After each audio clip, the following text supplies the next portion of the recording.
আলহামদুলিল্লাহ বলেন। প্যান্ডেলে যে সমস্ত আমার বোনেরা নারীরা আছে আপনাদের খুব খুশি হওয়ার কথা যে উম্মে সালামা রাদিয়াল্লাহু তাআলা আনহা আমাদের আম্মাজান বিষ্ণু সাইয়েদের প্রিয়তম স্ত্রী, তিনি তো আপনাদেরই প্রতিনিধি, আপনাদের রিপ্রেজেন্টেটিভ হয়ে তিনি বলেছিলেন শুধু পুরুষবাচক শব্দ কেন, নারীদের কথা কই। আল্লাহ তাআলা নারীদেরকে খুশি করবার জন্য তাদের এই আবেদনের প্রেক্ষিতে প্রতিটি শব্দ পুরুষবাচক শব্দ ব্যবহারের পাশাপাশি নারীবাচক শব্দ ব্যবহার করেছেন। আওয়াজ করে পড়েন আল্লাহু আকবার। তার মানে নেক আমল করলে, ভালো কাজ করলে, সৎ কর্ম করলে সেটাতে নারী আর পুরুষ সমান। পুরুষ ইবাদত করলে যেই সওয়াব, নারীরা করলেও সেই সওয়াব। পড়েন সুবহানাল্লাহ।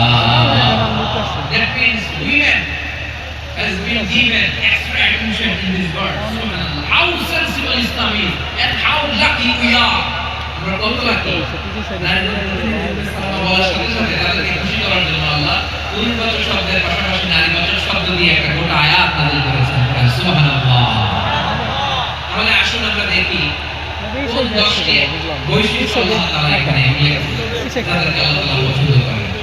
আওয়াজ করে আমার সাথে বলেন তো এখানে কয়টা বৈশিষ্ট্যের কথা বলা হয়েছে? কয়টা? 10টা শুনবেন তো? শুনে একসাথে বিদায় নেবেন তো? নাকি আগে আগে উঠে যাবেন? আমি ওঠার আগে কে কে উঠবেন? হাত তুলেন তো দেখি। আমি ওঠার আগে উঠে যাবেন? বলে দিচ্ছি না? ঠিক আছে। শান্ত হইতে হবে, শান্ত হয়ে বসুন।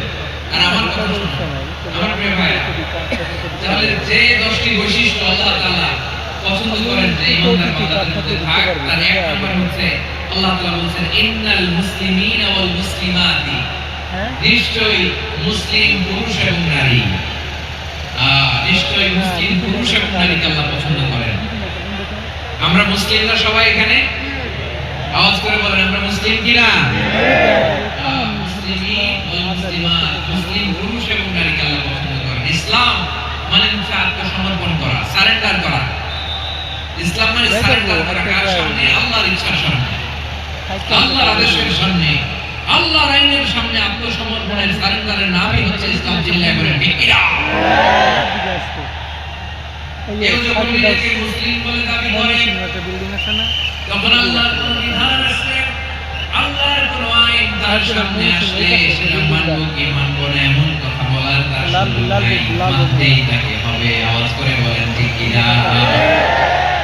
আয়াতের পরে আল্লাহ বলেছেন ওমা কানা লিল মুমিনিন ওয়ালা মুমিনাতিন ইযা কাদাল্লাহু ওয়া রাসূলুহু আমরান আন ইয়াকুনা লাহুমুল খিয়ারাতু মিন আমরিহিম।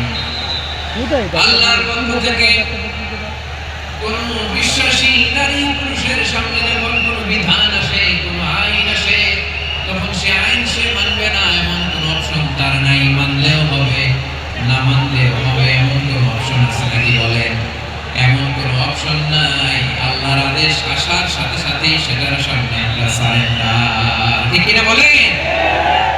আল্লাহর আদেশ আসলেই সারেন্ডার, আল্লাহর কথা আসলেই সারেন্ডার। এখানে আমার কথা চলবে? প্রিয় ময়মনসিংহবাসী আওয়াজ করে বলেন আল্লাহর আদেশের সামনে আমার নিজের কোনো ইচ্ছা আছে? আমার কোনো কথা আছে? যারা আল্লাহর আদেশের সামনে নিজেকে সঁপে দেয়, যারা আল্লাহর আদেশের সামনে নিজের ইচ্ছাকে বিসর্জন দেয়, যারা আল্লাহর বিধানের সামনে নিজের কথা, খায়েশ সবকিছুকে স্যাক্রিফাইস করে, তারাই হচ্ছে মুসলিম। সুবহানাল্লাহ। এজন্য আল্লাহ বলেন আমার প্রিয় বান্দাদের প্রথম বৈশিষ্ট্য তারা হচ্ছে ইন্নাল মুসলিমিনা ওয়াল মুসলিমাতি, তারা আমার বিধানের সামনে আত্মসমর্পণ করে, আমার আইনের সামনে আত্মসমর্পণ করে, আমার কথার সামনে তারা কোনো কথা বলে না। কারণ গোটা দুনিয়ায় আকাশে সব সারেন্ডার করেছে এক সত্তার সামনে। জোরে বলেন কে?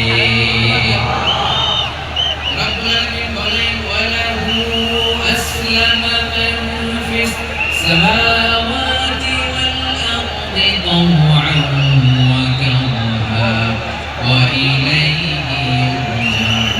আকাশ কিংবা জমিনে যেখানে যেটা থাকে না সব কিছু সারেন্ডার করেছে একজনের সামনে। আওয়াজ করে বলতে হবে তিনি কে? সব আল্লাহর সামনে সারেন্ডার। আমরাও আল্লাহর ইচ্ছার সামনে সারেন্ডার। আল্লাহর কোনো বিধান দিয়ে যদি কেউ কোনো নসিহত করে আপনি শুনবেন না, রেগে যাবেন। আল্লাহর আইন দিয়ে যদি আপনাকে আদেশ করা হয়, উপদেশ দেওয়া হয়, আপনি শুনবেন না, নাকি রিঅ্যাক্ট করবেন? না, রিঅ্যাক্ট করা যাবে না। আল্লাহর বিধানের সামনে বিশ্বাসী বান্দার কোনো অপশন থাকে